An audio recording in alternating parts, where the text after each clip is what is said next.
Welcome to Guided by Third Wheel, the podcast. My name is Amber Ireland, and I'm here with my co-host, Jill Bucaro. Let's get started.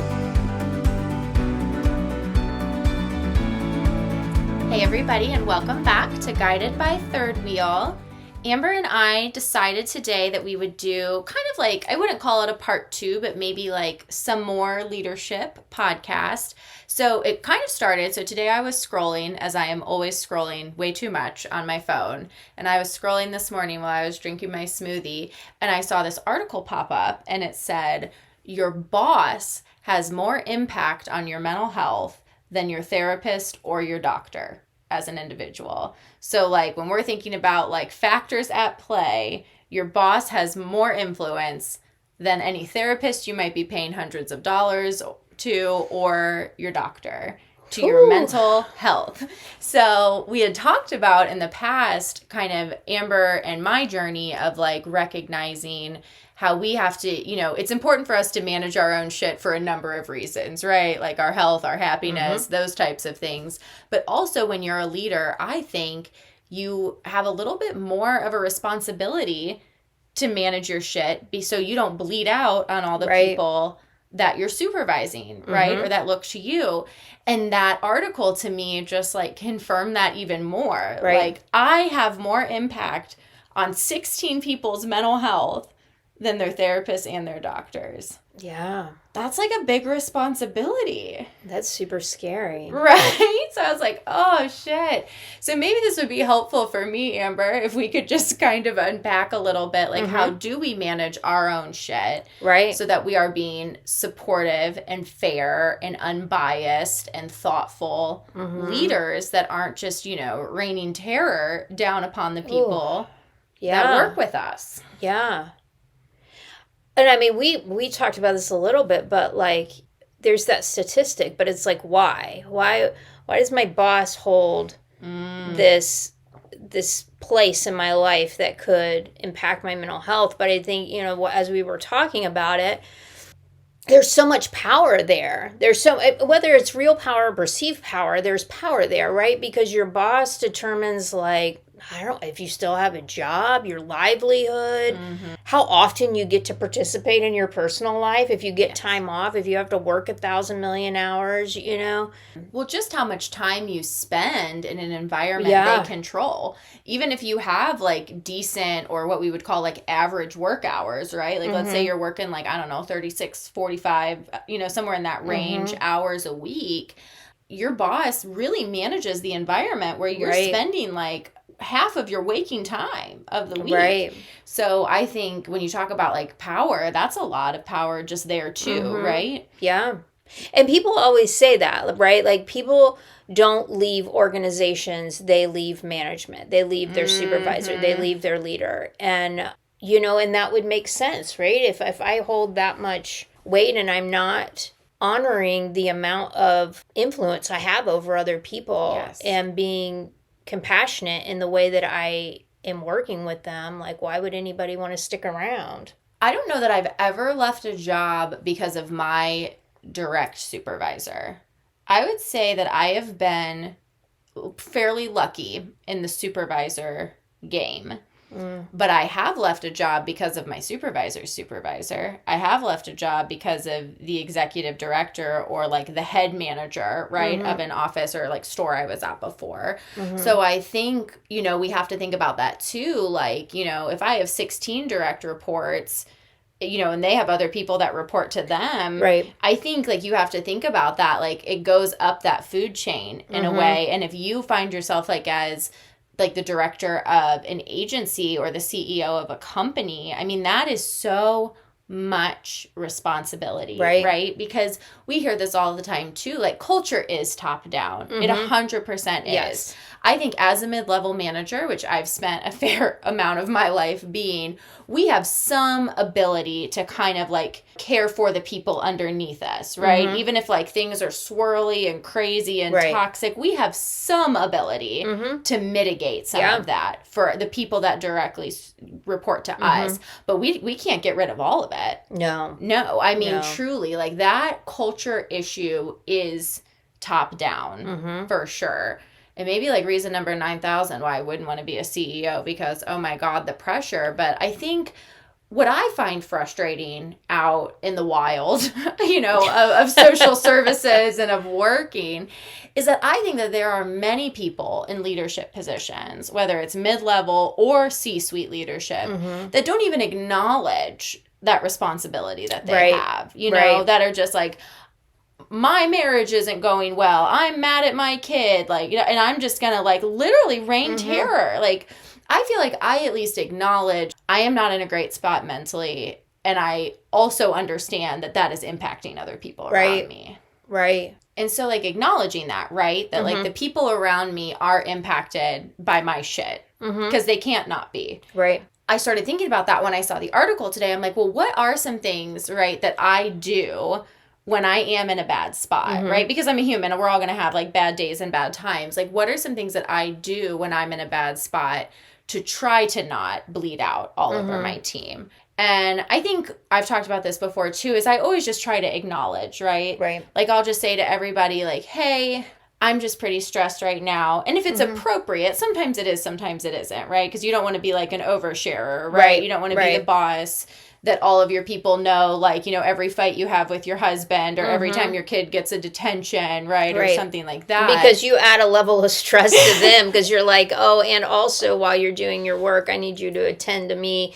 and my feelings and my stress today and all those things. Yeah. Right. But I do feel it's fair to say hey, listen, I'm just having some personal stuff happening right now, or I haven't been feeling good this week, and I just know I haven't been sleeping well, and anybody who knows me knows that if I don't sleep 7 or 8 hours a night, it's very, very ugly, but just to be hey, I haven't been sleeping well, and so I just feel I'm a little shorter than normal this week. Please don't take it personally, right? And I'm trying to get it back on track. Right. When you're willing to be honest and acknowledge what's going on, you also, that can't just be your get out of jail free card, right? You have to be here, I'm being honest and acknowledging what's going on, and here are the steps I'm actively taking to be better. Because it's not okay to be I'm just going to rip your face off every time you come talk to me because I haven't slept good the last couple of days. Right. But I do think one thing that I thought about is just being honest, about what's going on. Yeah. And we talked about in the last leadership podcast that we did around just honoring other people is remembering the humanness of your employees, right? Because I'm going to greatly impact the way that you feel if I start treating you as if you are not the human being that you are, right? If I start no, everyone will work these hours. I'm not going to be flexible with that.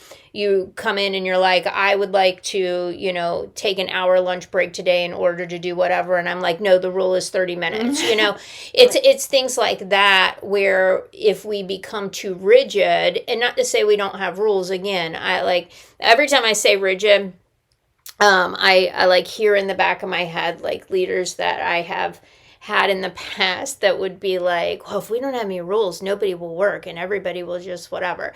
So again, having rules and expectations, but also knowing where you can be flexible to meet people where they are. Right. The same way that you're expecting your staff who are working with whatever type of clients you have, whether they're business clients, whether they're in a social service agency or a medical situation, you would expect them to treat them. Right? You would expect them to meet them where they are and to have some flexibility in the way that they deliver the service or the product to meet the need, right? You have to do that as a leader, and you can't get so rigid in the way that you operate that you forget that your employees are human beings who may need something a little different for a certain period of time if you can accommodate it.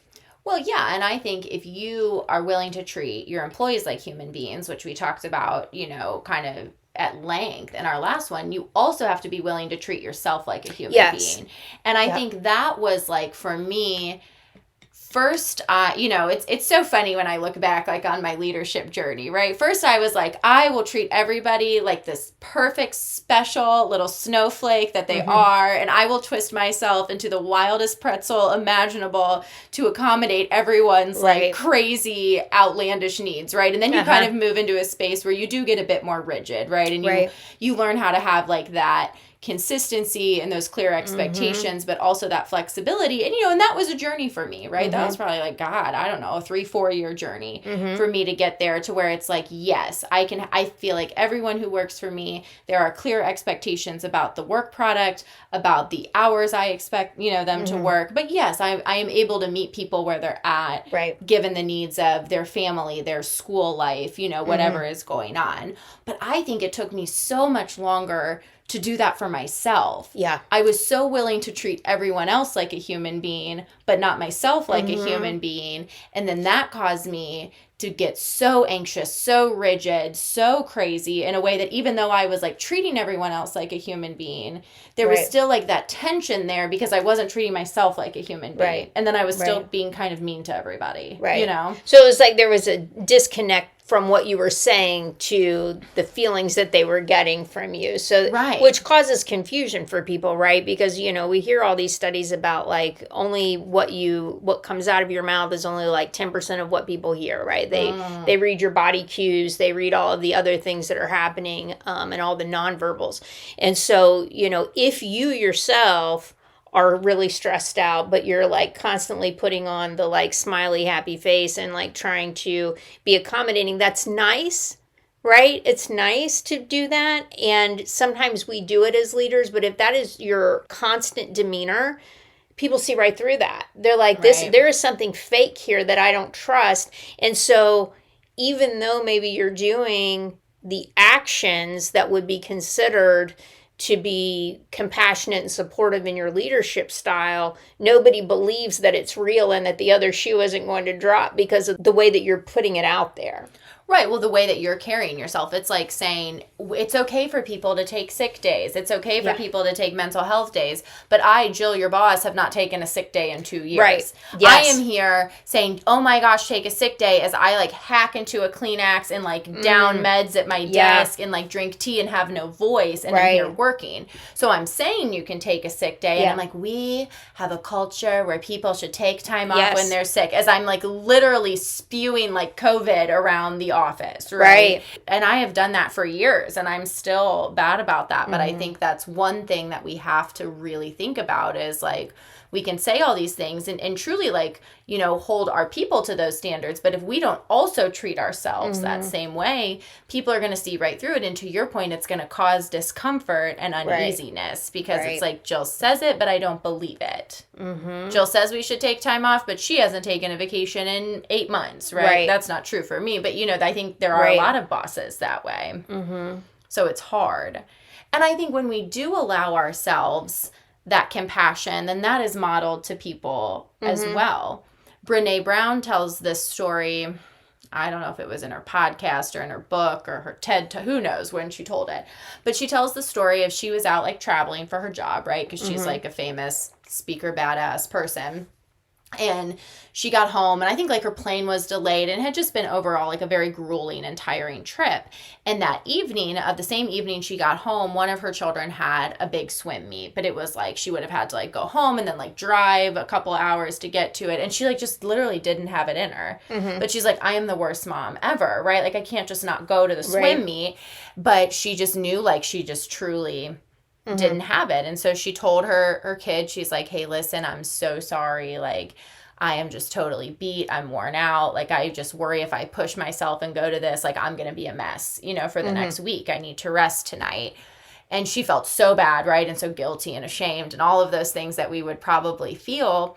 But what her kid told her a couple weeks later, her kid was like invited to something. And they're just like, I just don't want to go. Like, I don't have it in me. I'm tired. And they said, Mom, like, essentially, like, you really showed me that was possible. And I think we have to remember that, too, that there are there are 16 pairs of eyes on me every day. Saying, like, how do I carry myself in the face of adversity? How do I carry myself when I'm feeling stressed and overwhelmed? How do I carry myself, when a client yells at me? How do I carry myself when another staff member comes at me, right? When you are in a position of leadership, I mean, all eyes are on you always. And you have to think about that. Yeah.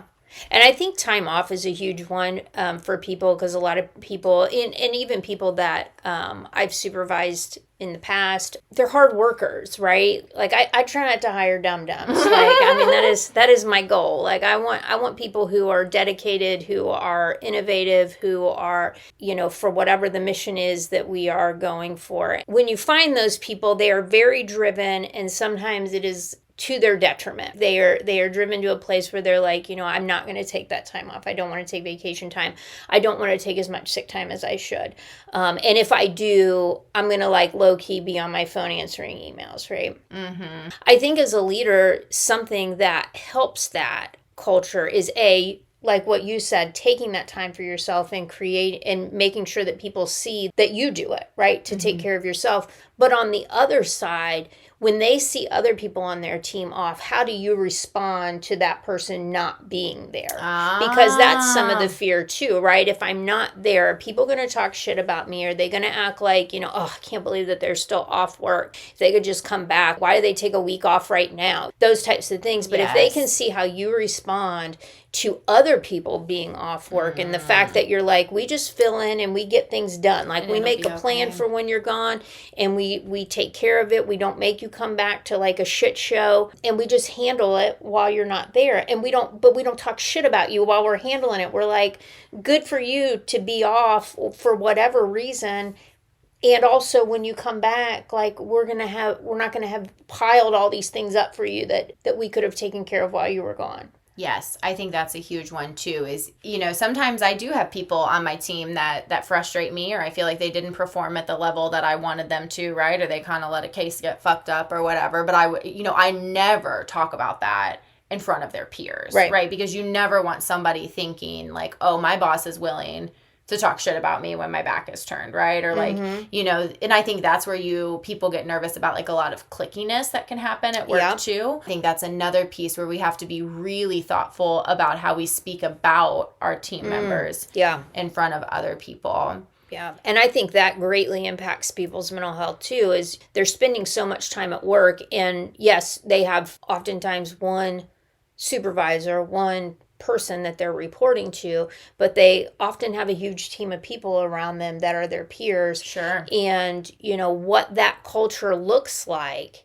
and how they are allowed to be treated in that space because of leadership, because of the culture that's been developed, can make or break somebody as far as like increasing or decreasing mental health symptoms. Because if I come into work every day and I know that 3/4 of my team has been talking shit about me, and that's okay. Right. And I go through that every day. It's the same thing. I mean, like, take it back to like when you were in high school, when you were in middle school, and being like bullying. It's there's so much bullying that happens in the workplace. And I don't think that it's recognized enough or addressed enough. We just kind of act like, well, I mean, we're all adults here, right? Just don't take it personally. Don't take it personally. They are just blowing off steam. And I think that's one thing. I have certainly worked in offices and agencies where there are meetings before and after the meetings, right? Like, you have, like, we all know when we get called to, like, whether it's a management meeting or an all staff meeting, as long as you're not an idiot, you can tell during those meetings who already knew what was being said. And that makes you feel some type of way, right? Because you're like, oh, I'm the only idiot, that doesn't know. And certainly I've been in places where I've been in the cool kids club, right? Where I get to know what's going to be said before the meeting, and I'm going to get to be privy to the conversations after the meeting, right? Where we like make fun of people or be like, oh my God, can you believe how they butchered that? Or like, they looked so surprised. Like, I've been in the cool kids club, and then I've also been in the club, in the not cool kids club, right? Where I'm just like totally surprised, and I'm looking around at like the smirks, and I'm like, oh, everybody knew this except for me, right? And I will tell you that being in both of those clubs sucks, right? It eats away at your soul both ways. And I know, at least for me, in like the small microcosm that I get to supervise, like, we don't have meetings before or after the meetings. No. I have 2 team leads, and we have open lines of communication, and certainly I give them space to vent, right? Because supervising people is hard, right? I'm not going to sit here and be like, I am Pollyanna, and the people I supervise never piss me off, and never, but I don't ever, like, there are not, like, cool kids clubs. Right. I hope. If there are, then, like, somebody please let me know, because that is, like, a huge piece for me, too, because I know how toxic that is, no matter what end of it you're on. Because you might think if you're in the cool kids club that it's not toxic. No, it's toxic, and it's eating away at your soul. It really is. Yeah, and it's like all that, you know, like hiding, and I'm going to talk shit about you behind your back, but then I have to like act some kind of way in front of you. And it's exhausting is what it is. And it's very like just, you know, middle school nonsense. It does. It impacts people. You know, when you go into work and when you go into any situation, like you want to feel like you belong there. You know what's going on. You can trust what's happening there, right? And not to say, you know, and just in life in general, there are times in the workplace, right, where like not everybody gets to know certain things, right? But there's a way to do that without othering people. There's a way to be like, you know, this information had to be held for this period of time, and now we're sharing it, you know, more broadly, and to do that in a way that doesn't make people feel like they were like left out of the cool kids club, right? Right. Like we weren't ready to share this with you yet. Maybe that's because like we hadn't finalized the thought, right? We haven't finalized what, and we're not going to add stress to everybody's plate by saying like, this is a maybe. And it could be that like, we just have to keep this information private for a period of time. Maybe there's legal reasons, maybe there's ethical reasons, you know, it's stuff like that. But to be able to, when you do end up sharing that information, to say this is why we didn't, is a very compassionate, supportive way to let people know, like, I need you to trust me that if I'm not giving you all the information, it's not because I'm like purposely leaving you out in a way to other you. It's because I can't right now, but I will when I can. Well, and I think there's a way to articulate that. And I think there's a way, like, I never get upset. Like, let's say, like, when I was at Daybreak, right, and I was, like, just a manager or a supervisor. Like, I was never upset when it was, like, clear that all, like, the directors or all of the C-suite leadership knew something. That makes sense, right? But what would upset me is when it's like, oh, like, these certain directors and C-suite leadership knew, and also this person who's my peer, and also this person who isn't even a manager, like, I think I'm thinking more in that way. Certainly there are things that have to be held and discussed at different levels within the organization's hierarchy. Right. But when all of that starts getting muddled and you as a supervisor are participating in kind of like pushing that toxic culture, that is a major issue. And I think you talked a little bit, a couple minutes ago, Amber, about like just fostering like safety. And I think when, you know, we want people to be able to trust us as their supervisor. Yeah. And when we are like participating in that like immature like fuckery, for lack of a better words, people are not going to trust you, and they're not going to feel safe with you, because they're like, oh, maybe Jill's cool with me now, but like I watched how her best friend in the office like turned on their person like a snake, right? And she's still, you know, so I think you have to be really thoughtful about that, and just and I think to speak out, like condemn that when you see it happening in front of your people as well. I mean, workplace like culture and toxicity and cliques is something we could probably do like 100 podcasts on, but I do think what I would take away from this is like we as supervisors have like huge impact on that culture. Right. And we need to use our power, right? Like for good. Right. And to speak out against it, and to even go to our manager or to our other peer managers and say, hey, I don't think this is appropriate how we handled this, right? Like, I don't think this is okay. Right. And this is why. So I think that's one thing as well. Like, I think about it in terms of like managing our shit with taking time off and taking care of ourselves, being our best self in some of those like social situations, right? Where like clickiness and toxicity can take over. Right. And then the other thing I was thinking about too is I've really learned to tie myself to the input rather than the outcome. Because like when you are tied to the input, that means that if everybody is trying their hardest and everybody is doing what they need to do, then we're cool, right? I used to be so obsessed with the outcome. Did this client get housed? Did we get the decision we wanted from the judge? Did we serve this many clients in a month? Did everything get tied up in a bow? Do our outcomes look the way that I want them to? And I would be so crazy about the outcome that it was really impacting the way that people that worked for me were getting to the outcome, because they're like, all Jill cares about is the outcome. Yeah. So I am going to do crazy shit to get her the outcome she wants. Right. Whereas when I have shifted that and been like, no, all Jill cares about is the input. That you are working your hardest, that you are being creative, that you are being ethical, that you are taking care of yourself. Right. And that has just been transformative. The focus on the input rather than the outcome. And what I have learned is that if your focus on the input is like pure and well articulated, your outcomes are still going to be good. Right. Probably better. And how much less anxiety does somebody have when it's like, I just want you to do the things that you're in control of, which are the input. Right. The input. I want you to answer your emails. I want you to write good mitigation reports. I want you to, coordinate with other providers. I want you to be kind to other providers. I want you to take time out of your day to train your colleagues or to help them out or to jump on a case with them. Like, that's what I want you to do. Right. As opposed to like, I want all of your notes done exactly right. And if you have a client that, ended up going to prison when I thought they didn't need to, I'm going to be mad. You take it all away from that. Right. And you say like, no, these are the things I want you to do. And to your point, I can also say that to myself. Yeah, I don't need to focus on that necessarily, the outcome, just what you're... Like, what am I putting into it? It's like, and I think that fixation is important, right? And we've talked about this before, and it allows you to, like, when calamity strikes, right? Like, when things get weird, we can rally around the input, right? And we can say, damn, like, the outcomes were not what we wanted. Right. But I can put my head on the pillow and I can go to sleep tonight because the input is where I needed it to be. Right.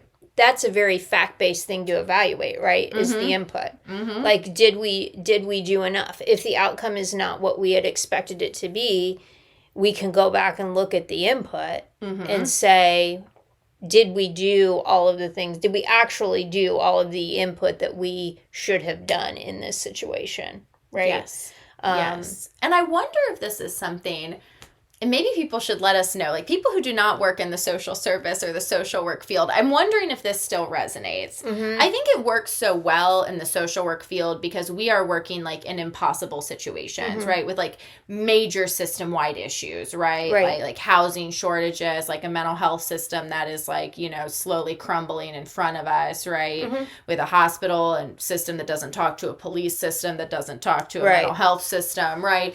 So I think, sometimes our clients have negative outcomes due to forces beyond our control. Right. I think that when we think about burnout in the social service field, I think a lot of burnout does come when you're tied and fixated on the outcome. Because like when you're working with like severely marginalized people, right, within in a system that was designed to punish them, your outcomes are not often good. Right. Or you have to like look at them creatively to make them feel like they're a little bit good. So I think that's where to prevent myself from burnout, to prevent my team from burnout, I had to think of another way, to evaluate the work that we were doing, right? I mean, we work in the criminal justice system. It's inherently racist and classist, right? And punishes like poverty and mental health and homelessness and all of these things. So I can't just say like, oh, everything we do is based on the outcomes our clients have. I mean, we work with people who have been living on the streets for 20 years, right? Who have unmanaged schizophrenia. Like, we cannot be fixated on that. We have to be fixated on the input. So I'm curious, now that we're like fleshing this out, I don't know if that works in other fields. Yeah. So, you've got fields where you work with people, right? And that's a lot of fields. A lot of fields, I mean, you're working with people. And then there are some fields where you're working with things, right? Like more like I'm building things. Like you're building widgets, building websites, building marketing materials. But I would even think in that you are working with people, right? Because there's some consumer on the other end of that. Yeah. It's for people. And we know that we only have control of ourselves and we don't have control of the other person. So there's always that factor there. There's always the other person factor at play that you don't have control of. So there's always the chance that the outcome that you want for that other person that you're like providing the service to or the good to, right? That they're not going to receive it, like it, be able to assimilate it, whatever the case may be. There's always that chance. And so you can only do what you can do Yeah. One thing that I have said before to people, when you work in the field that I work in, you have clients pass away, right? Like you have clients die of overdose or suicide, or they're in super high risk situations and they get murdered, right? And all of these different things. And I've had, people die of overdose in my personal life and die of suicide in my personal life. And and when that happens, you can feel a lot of guilt, right? As a person like me who really for a long time and still sometimes wants to believe that I can control other people and their actions, right? There is a lot of guilt that comes with that. Like, had I done this differently, would this client have passed away? Had I done this differently, would my loved one have made that decision, right? Right. And what I say to myself and what I say to my team and what I've said to my very best friends, and you did the best you could with the information you had at the time, right? Hindsight is always 20/20. And I think that is another piece of that, is like, as long as we are doing the best that we can, the most honestly that we can, and the most ethically we can with the information that we have, we have to let ourselves off the hook. Right. And I think, again, we have to make sure our team feels that way, and we have to feel that way ourselves. Because if we are just saying it and not practicing it, then we are going to be in a never-ending, like, shame and regret spiral where, again, we find ourselves bleeding out all over the people around us and underneath us. Right. Like, we have to let ourselves off the hook, too. And that's a delicate balance. Right. Letting yourself off the hook, but still come in with your fucking A game every single day. Right. And that's, I think, where the sweet spot lives. And it's a lot easier to say, like on a Sunday morning of a 3-day weekend, right? When I'm like well rested and like bright-eyed, But I do think that is the sweet spot, right? Is we have to kind of let ourselves off the hook, but still feel the passion to come and work hard every day. And that's kind of where the doing your own work comes in, right? Because when we get into that shame and guilt spiral because something has not gone correctly, or we've had a tragedy like that where we've lost, someone has lost a life, right? We have to let ourselves off the hook and know that we did enough. But also there's a piece there where we evaluate and we're like, did we do enough, right? And knowing that, even if out of that whole, after I do the work and I really kind of like sit in it and evaluate, I can still say I did what I knew to do at that time. And maybe I come up with something else that I want to implement in the way that I work with people, right? But that doesn't mean that I did something wrong before, because I just didn't know. And I am understanding and I am almost surrendering to this idea that life is a constant unfolding. It's a constant learning process.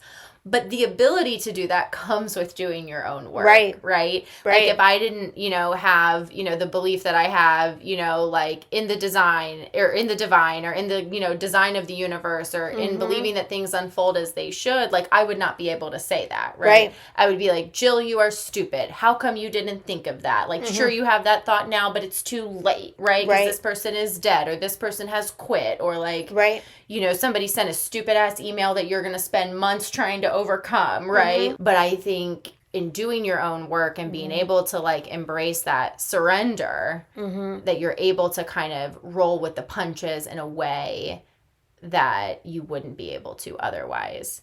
Yeah. And that's when I know that I am healthy and in a good spot, is when I'm able to roll with those punches, right?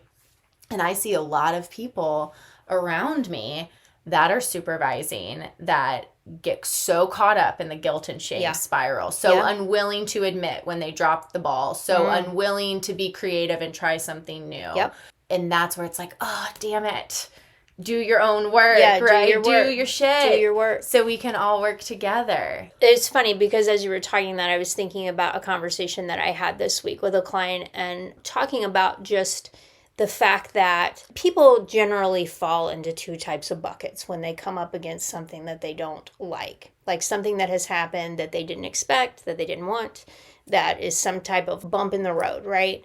And there's the person that looks at that and says, okay, I have an opportunity here. I have an opportunity here to learn something. I have an opportunity here to grow. I have, an opportunity in some kind of way. And then there's the person that looks at that bump and they're like, who the fuck put that bump in my way? And I hate them for it. And I am going to sit here with this bump and just be angry about it and ask everyone else to take care of this bump in the road because I didn't put it here.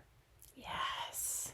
And, if you find yourself in that space where you're kind of like, you're outwardly blaming everyone else for something that comes up in your life that you didn't like, you didn't expect, or has kind of like made you take a pause, made you shift focus, you do that inner work so that you can see it as an opportunity. Yes. You do the inner work so that you know, like, okay, I see it and I know that I will be able to overcome it and there's something to learn here. Yes. Right? And not like in a very bypassing way, right? Sit with that, sit with the guilt, sit with the shame, sit with the anger, sit with the grief for a minute and be like, oh, this sucks really bad, right? Get that out. Don't just put that in a box somewhere in hopes that it will go away. But after you go through that, now you either have the opportunity to like hold on to your little box of anger, right? And be like, I will never get rid of this. Or you have the ability to say, I'm going to learn from this. Yes. I'm going to do something different. Yes. I'm going to have a different perspective on the way that this is, right? And keep moving down my path instead of just sitting behind my bump and blaming everyone else. Yes. And I think, one, when you learn to do that on an individual level, like how much more like emotional and mental peace do you get to have? Yeah. But I think, again, that's another huge thing that as a leader, you are modeling that for the people behind you. Yep. One thing that I used to be so good at is like getting really frustrated with my partners, right? Like out, like, like not people that worked for me necessarily sometimes, or people that we like worked with, right? Like a certain agency, like a certain person in the court, right? And I was real good in front of my team of being like, well, if these fuckers, would just like do X, Y, and Z, or like, we know we can't do that because it's this person, right? Or we know we can't do that because it's this agency. And I would get so good at being like, does everyone see this bump in the road? Like, let me tell you exactly whose fucking fault this bump is. Like, let me tell you who put this bump here. Right. And I don't have compassion for them, and I don't care about their perspective about why they might have put that bump there. I'm like, hear ye. This bump is their fucking fault, right? Yeah. And then what I found is I had like a whole crew of like bump pointer outers, right? Like I had like a whole gang that would be like, Jill, look at this fucking bump. Look who put this one here. Look. And all of a sudden we all got really good at like blaming other people for the bumps, to your point, instead of saying like, this bump sucks. This bump makes our life harder. But to your point, let's look at this as an opportunity. Let's look at this as a way to collaborate. Let's like practice having like a hard conversation with the people that we think that it's our perception that they put the bump there, right? And let's try to talk through some of that. So that's another thing. That's another thing where I had to like fix my own toxic trait, right? Of being like resentful and, thinking I know better than everyone else around me, because I was modeling that and fostering that within my teams. And nobody wants to fucking work with people that act like that. Right. So, and how much anxiety and powerlessness does that create when you're like, all of these bumps are out here in the road and there ain't a damn thing any of us can do about it, right? So we're just going to sit here and be angry at work and stew in this and like be mad that everyone else is doing a shit job while we sit here and pretend like, we are, on elite. Our high horses over here. And I think sometimes, to your point, that sometimes we think that culture is good, where we're all like, oh, we are so much better. We are the best. We are so much better than anyone else. But if our better means that I need to like shove down everyone else, that's not really better. And everybody knows that that's false. Like, even though it's fun to sit in it for a minute, everybody knows that false bottom. And it's like, to your point, how do you turn that on your head, right? Like, I used to run around and like chirp things like, and sometimes I say it like jokingly now, I say like, there's no better case manager in the world than Jill Bucaro. Like, I'm the fucking best. Like, you need link to a service, I'm your girl, right? I know everybody. I know how to do everything. I mean, I say shit like this all the time. I've been doing basically the same job for a decade. Like, I say all this stuff all the time. But it's like, why don't I say a little bit less of that and like use the opportunity that I've been given, like the career that I've had to like pour into others, right? Like maybe I should stop being annoyed about how people are slower at, I don't know, getting people their food stamps than I am, and like teach them how to get people their food stamps fucking faster. Yeah. Right. And I think that, again, as I did my own work and got healthier and just became less resentful overall in my life, I was like, okay, like maybe instead of the hour I would spend talking to my friend about how useless person X, Y, and Z is, I could spend that time like calling that agency and being like, hey, do you want me to come do a training about housing, about this, right? And that's the difference between like a healthy person with some skills and abilities, right? And an unhealthy person with some skills and abilities. And an unhealthy leader with some skills and abilities. Yeah, because you do see that sometimes in leadership where it's like, you know that this person has all of these things that they know how to do, but it's almost like, it's like the hidden secret recipe, right? Yes. They're like, no, you can't have the secret recipe. Only I get to have the secret recipe, so right? I can tell everyone that I have this, that I am the owner of the secret recipe. And everyone must come to me in order to get, to get their, special secret recipe cookie or whatever. Well, and I think, you probably act that way, and I probably acted that way because I was somebody who like needed validation for my own self-worth. Like I needed people to like tell me I was smart and tell me I was a good social worker and tell me I was good at these things, right? And now, because I've done the work, like I know that I'm worthy. I know that I'm a great human, whether I'm a good social worker or not, right? And that has totally shifted my perspective. Yeah. And the way that I am. But yeah, when you see leaders that way, it's because they probably don't believe that they're worth it on the inside, right? So they need to create situations where people on the outside tell them they're worth it every single day. When we talk about, mental health in the workplace and who influences that, if your leader is coming in all the time and they're like, look at me, please validate me, please validate me, how exhausting. How exhausting to have to like go around and like be like, oh, you're so smart. Oh, you're so good. Oh, you're so, in order to get them to lead. You know what I mean? It's like that you have to like bolster them to do their goddamn job because they don't believe that they can do it on the inside. And I think you see that a lot. I think you see a lot of leaders that have the imposter syndrome, right? To the point that it's debilitating. And they need that external validation constantly. So they spend more time creating scenarios where they can get it. They spend more time like being suspicious and paranoid about people who they perceive to be like, as smart as them or smarter than them or more skilled than them. And that generates all of that toxicity. Whereas again, that time would be better spent with them being like, no, I can do this, right? Like I was given this job for a reason. Like so-and-so director isn't trying to steal it from me, right? Like they're trying to support me. Like this isn't some weird, I see so much paranoia sometimes in the workplace. And I think it comes from our own self-doubt and our own poor self-esteem and self-image. Yeah. Like you were talking about self-esteem as a leader. I mean, I've worked lots of places where when you sit back and look at it, you can tell very clearly that the people in leadership positions don't believe that they have the skills to be in that.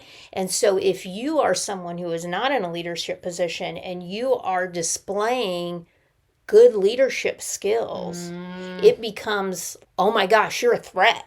You're a threat. And so I've got to like push you back down because what if you take something away from me instead of being like, let's foster that in you because we need more leaders in this organization or just in the community at large. And I think that is huge too, because when you don't allow people to show their gifts when they come to work, then now they got to pretend to be someone else. Again. When they're there.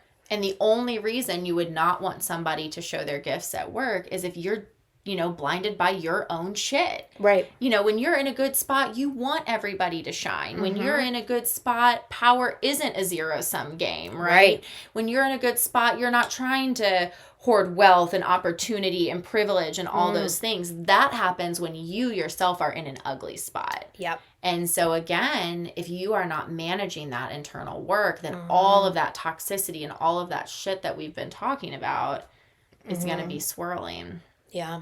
God, so much easier said than done, though. I know it. Because, man, I have like one bad night of sleep and like skip breakfast, and I am so far gone and crazy, you know. But it is. It's tough. And I think, you know, the biggest thing I have to remember and I have to ground myself in is truly like with the opportunity I've been given, right? And the privilege that I have been both given and worked for, right, comes a great deal of responsibility. Like, I don't get to be Jill, the case manager, right? I don't get to be Jill, like the cashier at Victoria's Secret, right? Where I just can be like selfish and wild and crazy. Like, I don't get to do those things anymore because like I have been given this incredible gift and this opportunity to lead others, to pour into others. And with that comes a great expectation as well. Yeah. So I think all in all, as we talk about, you know, where we were at the beginning of the podcast with the statistic or the study around what plays into someone's mental health the most, it would be your leader opposed to your therapist or your doctor. Right. Our leaders need to make sure that they're taking care of themselves. Yes. Because you cannot take care of anybody else. No. You don't have a prayer of like not negatively impacting somebody's mental health if you're not taking care of your shit. Yeah. You've got to. And as an employee of a leader, you've got to take that into consideration too. And maybe if you're in a place that's super toxic, you got to look for something else. Right. Or figure out how you can draw those emotional boundaries. Right. Or those physical boundaries, right? Yeah. And protect yourself. You know, but everybody needs to do their own work, and not to say like we use that as the scapegoat, right? Where it's like, we don't talk about this, just go do your own fucking work, right? But everybody needs to do their own work and to be able to show up authentically, show up compassionately, show up ready to do whatever it is that you made the commitment to do. Yes. Right? Yes. In your job, you know, just to take care of each other. Take care of each other, yeah. And I think, again, and part of that is just being aware of the impact we have on other people. And that other people have on us, to your point. Yeah. It's like just, I think that awareness is such a good piece of it, right? Because I think, again, like it's easy for me to say I'm having a bad day. It's a little bit harder to say like how I'm showing up today impacts more people than just me. Right. Right. Oh, good stuff. Do you want to pull a card? Yeah. Let's do another Soul's Journey card. I do love a Soul's Journey. I pulled one this morning, and we'll see if it's the same one, because I also feel like this kind of went along with that. But I'll let you know. If you are on you won't know what day we did this, and I don't know the date to tell you, but on my Instagram. So, everybody, let's just take a deep breath.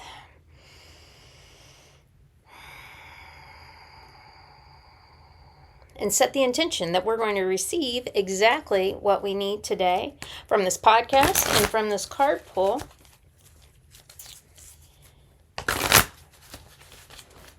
Well, there it is.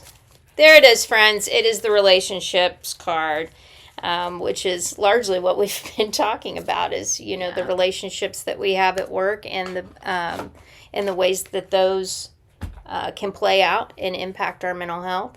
The relationships card says, I am attracted to those people who serve my highest good. When we think about that as the podcast that we talked about today, we definitely are attracted to the people who are most compassionate, who are supportive to us. Those are the types of things that are for our highest good. And so as leaders, if, you know, we want to make sure that our team is cohesive, we have to create that. We have to be a person who is going to serve the highest good, who is doing the things that kind of shine the light for others to come, and to be a part of that. Yes. I agree. I'm with it. And I think, we want to be somebody that someone is attracted to, and we want to surround ourselves with people that we know are serving our highest good. That's right. All right. Thanks, guys. Bye. Thank you for listening to another episode of Guided by Third Wheel, the podcast. We would be honored if you would like, rate, and subscribe on your favorite podcast platform. Until next time, be well.